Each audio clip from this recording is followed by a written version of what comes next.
Les 50 salariés du Super U emmenés en bus sur leur lieu de travail pour se recueillir. 3 jours après l'attentat, tout est mis en place pour que les victimes puissent faire leur deuil et s'exprimer. Un local d'aide aux victimes a ouvert ce matin à Carcassonne. La déléguée interministérielle a voulu se rendre compte par elle-même de cette structure d'écoute et de conseil.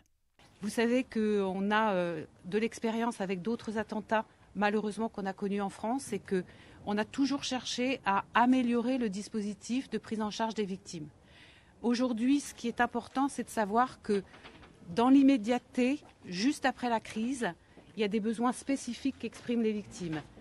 C'est l'association France Victimes qui gère la structure. 3 permanents et une douzaine de renforts vont apporter des conseils d'ordre juridique, financier, mais surtout psychologique, dans la continuité de la cellule installée en toute urgence dans la mairie de Trèbes, juste après l'attentat. Le choc émotionnel était immédiat, donc ces personnes avaient du mal à communiquer ou pour des aspects très respectables, ne désiraient pas communiquer parce qu'elles voulaient entre elles, et ça se voyait très bien, elles étaient très soudées entre elles, se serrant dans les bras et les larmes aux yeux. C'est entre elles que voulaient que le dialogue s'instaurait. 4 personnes ont déjà poussé la porte du local. Dans cet attentat, on dénombre 16 blessés, dont 3 toujours hospitalisés, des personnes meurtries physiquement.